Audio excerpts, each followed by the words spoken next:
यार मुझे नींद नहीं आ रहा, कैसे सोऊं? कोई नहीं, जिंदगी में क्या सोना यार, जब तक सक्सेस नहीं मिले नींद नहीं आता। मैंने तो 3 घंटा सोया पूरा खींच के। बहुत ज्यादा सो लिया तुम तो। हाँ वाह यार, मैं तो लकी पर्सन निकला ना।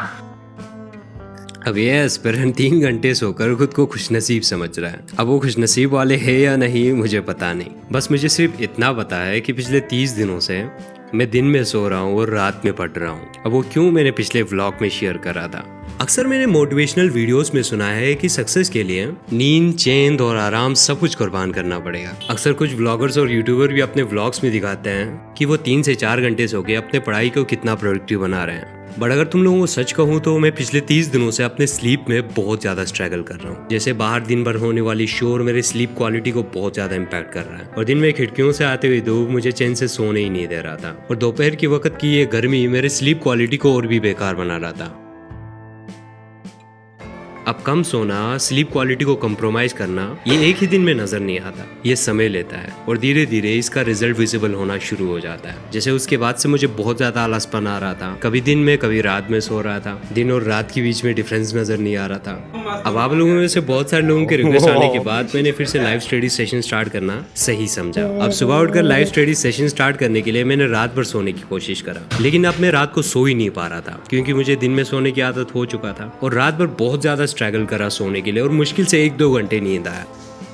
अब अगले दिन सुबह 5 बजे उठ के मैंने जब अपना लाइव स्टडी सेशन स्टार्ट करा तो मैं मुश्किल से 5 घंटे पढ़ पाया, और उन 5 घंटों में बीच बीच में मुझे नींद आ रहा था। फिजिकली तो मैं टेबल पे बैठ के पढ़ रहा था, लेकिन नींद मुझे अपनी तरफ खींचे ले जा रहा था। अब ये सब चीजें मुझे साफ साफ बता रहा है कि हमारे पढ़ाई और हमारे आदतों का कितना गहरा रिश्ता होता है। तो फिर क्या था, मैंने ठान लिया अगर ऐसा है तो अपने पढ़ाई और अपने आदतों का रिश्ता और भी मजबूत बना लेते हैं। तो मैंने अपने स्लीप क्वालिटी को और भी ज्यादा इम्प्रूव करने के लिए मैंने बहुत सारे तरीके खोजना शुरू कर दिया, क्योंकि मुझे इतना तो पता था कि स्लीप क्वांटिटी को तो हम ज्यादा नहीं बढ़ा सकते, लेकिन क्वालिटी को हम इम्प्रूव तो कर सकते हैं। अब मैंने बहुत सारे ऐसे साइंटिफिक चीजें जाने जो हमें बहुत ज्यादा मदद करेगा अपने स्लीप क्वालिटी को इम्प्रूव करने के लिए, और अपने लिए एक ऐसा रूटीन तैयार करने के लिए जो हमारे प्रोडक्टिविटी को और भी ज्यादा मैक्सिमाइज कर दे। अब ये चीजें शेयर करने से पहले तुम लोगों को हम अपने स्किन केयर रूटीन के बारे में बता देते हैं। अब बहुत दिनों से मेरा फेस अजीब सा रिएक्ट करने लग गया था, और पता नहीं क्यों बहुत जलन महसूस हो रहा था। अब स्किन प्रॉब्लम के लिए डॉक्टर या डर्मेटोलॉजिस्ट को दिखाना बहुत जरूरी था, लेकिन तुम लोगों को पता है कि कल मुश्किल से जाके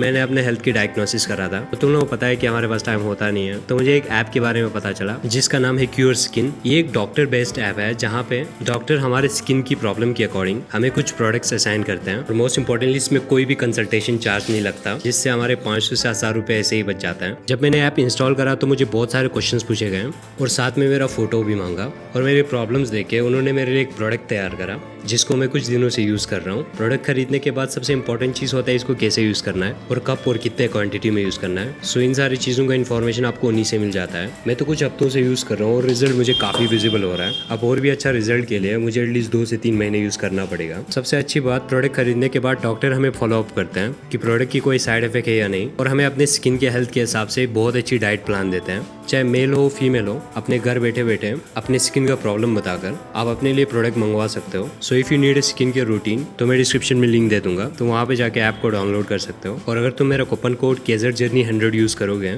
तो तुम्हें 100 रुपीज एक्स्ट्रा डिस्काउंट मिल जाएगा। अब बात करते हैं उन रिसर्च के बारे में जो हमारे स्लीप क्वांटिटी तो नहीं लेकिन स्लीप क्वालिटी को बहुत ज्यादा मैक्सिमाइज करेगा। सबसे पहला और इम्पोर्टेंट फाइंडिंग था नींद और लाइट के बीच में कनेक्शन। अब इस रिसर्च के मुताबिक नींद के लिए लाइट सबसे बड़ा दोस्त भी है और दुश्मन भी। अगर साइंटिफिक और आसान शब्दों में तुम लोगों को समझाऊं तो हमारे दिमाग में एक ग्लैंड होता है जिसका नाम है पीनियल ग्लैंड, जिसका काम होता है मेलेटोनिन नाम का एक हार्मोन रिलीज करना। अब ये मेलेटोनिन हमारे शरीर में एक घड़ी की तरह काम करता है जो हमको ये बताता है कि हमें कब सोना है और कब जागना है। अब मेलेटोनिन का इंपॉर्टेंस तुम लोगों को समझ में आ चुका हो। और दूसरा, सुबह उठने के बाद हमें धूप में थोड़ी देर के लिए रहना चाहिए ताकि मेलेटोनिन का रिलीज होना कम हो जाए और हमारी बॉडी फिर से एक्टिव हो जाए। अब दूसरे फाइंडिंग में मुझे ये भी पता चला अब नींद और टाइमिंग में बहुत ही बड़ा कनेक्शन है। जैसे कि हम सबको पता है कि हर चीज का करने का एक सही समय होता है। जैसे बरसात में पौधों को पानी देना कोई सेंस बनता है? नहीं ना। ठीक इसी तरह साइंटिफिक रिसर्च के हिसाब से रात को 10 बजे से 2 बजे के बीच में हमारी बॉडी में ग्रोथ हार्मोन बहुत ज्यादा रिलीज होता है।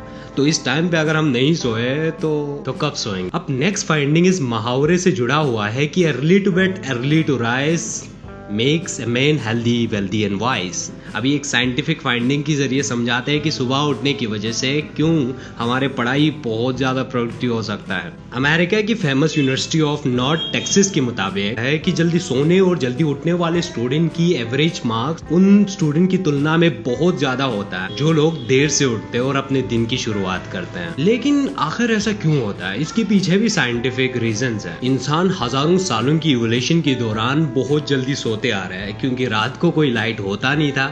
लेकिन 150 साल पहले जब बल्ब का इन्वेंशन हुआ, अब धीरे धीरे लोगों ने देर रात तक काम करना स्टार्ट कर दिया। लेकिन 150 साल की आदतें और इवोल्यूशन उन हजारों सालों की इवोल्यूशन को अभी तक भी रिप्लेस नहीं कर पाया। तो इस हिसाब से रात को पढ़ने से तुम्हारे प्रोडक्टिविटी ज्यादा होगा, इसका एक्सपेक्टेशन तुम कम ही रखना। अब नेक्स्ट फाइंडिंग हमारे लाइफस्टाइल का हमारे स्लीप क्वालिटी पे बहुत ज्यादा इम्पैक्ट होता है। अब कुछ महीनों से मैंने कॉफी कंज्यूम करना बंद कर दिया था क्योंकि ये मेरे स्लीप पे बहुत ज्यादा इम्पैक्ट कर रहा था और मुझे नींद ही नहीं आ रहा था। लेकिन आफ्टर दिस रिसर्च मुझे पता चला कि कॉफी को पीना चाहिए और कब पीना चाहिए। हम सबको पता है कि कॉफी में कैफीन होता है। ये कैफीन हमारे बॉडी में पाए जाने वाले एक केमिकल एडेनोसिन से मिलता है और एडेनोसिन का काम होता है हमें जगाए रखना और कॉफी का भी यही काम होता है। लेकिन कॉफी हमारे बॉडी में एडेनोसिन की तुलना में लंबे समय तक रहता है। इस हिसाब से अगर हम इवनिंग में कॉफी पियेंगे तो रात को सोने में बहुत ज्यादा स्ट्रगल होगा। तो इसीलिए जब भी कॉफी पियो सुबह पीना। तो मैं भी अपने लाइफ और रूटीन में अभी कॉफी भी ऐड करने वाला हूँ सुबह। हम अपने लाइफस्टाइल में एक चेंजेस ला सकता है, वो है एक्सरसाइज। डेली बेसिस पे एक्सरसाइज और वर्कआउट करने से हमारे बॉडीज में माइक्रो टीयर आ जाता है। माइक्रो टीयर आना यानी हमारे बॉडी में ग्रोथ हार्मोन का रिलीज होना। और मैंने कहा था कि ग्रोथ हार्मोन हमारे बॉडी की ओवरऑल डेवलपमेंट के लिए बहुत ज्यादा इंपॉर्टेंट होता है। अब एक और आदत अपने स्लीप क्वालिटी को इम्प्रूव करने के लिए वो है मेडिटेशन। मेडिटेशन हमारे माइंड में चलने वाले उस उथल पुथल को शांत कर देता है और एक शांत माइंड का होना मीन्स एक अच्छा नींद, एक अच्छा। और सबसे एक इम्पॉर्टेंट फाइंडिंग मुझे ये भी देखने को मिला, एक अच्छी सी नींद के लिए एक अच्छी इन्वायरमेंट होना बहुत ही जरूरी है। सो इसीलिए एक ऐसा एटमॉस्फेयर क्रिएट करना जरूरी था जहाँ पे मैं सोने के माइंडसेट से ही जाऊँ, अपने सारे काम को साइड रख के मैं सिर्फ सोने पे ध्यान दूं। अब उसके लिए मैंने एक हाउस प्लांट ऑर्डर करा। ये मेरे बेड के सामने होगा तो ये हवा को थोड़ा साफ करेगा और थोड़ा एक मूड भी क्रिएट करेगा कि मैं नेचर के साथ कनेक्ट रह के सो रहा हूँ। और मैंने अपने आंखों पे लगाने के लिए क्लॉथ लाया क्योंकि रात को आर्टिफिशियल लाइट की वजह से अंधेरा होना पॉसिबल नहीं है। इसलिए जब मैं इसको आंख पे लगाऊंगा तो मेलेटोनिन का रिलीज पूरा बंद हो जाएगा और मुझे अच्छा नींद आने लगेगा। अब आखिर में बस मैं इतना कहूंगा, बड़े बड़े मोटिवेशनल स्पीकर और यूट्यूबर हम लोगों को ये बताते रहेंगे कि किस तरह वो लोग अपने नींद को कम करके कामयाबी हासिल कर रहे हैं या अपने लाइफ को बहुत ज्यादा प्रोडक्टिव बना रहे हैं या कितने कितने घंटे वो लोग पढ़ रहे हैं। लेकिन अगर मैं फेमस मेडिकल रिसर्च लैंसेट के हिसाब से बात करूं, हमारे शरीर में एनर्जी देने के लिए सबसे इंपॉर्टेंट चीज होता है ग्लूकोज। लेकिन नींद कम लेने की वजह से हमारे दिमाग में 10 से 15% कम ग्लूकोज पहुंचता है। एक और रिसर्च के हिसाब से ये भी पाया गया है कि 24 घंटे अगर हम ना सोए तो हमारे बॉडी में इंसुलिन लेवल बहुत ही कम हो जाता है, जिसकी वजह से हमारे शरीर में फैट बढ़ने लगता है और जल्दी बुढ़ापा आने लगता है। तो क्या तुम ऐसा लाइफ जीना चाहोगे?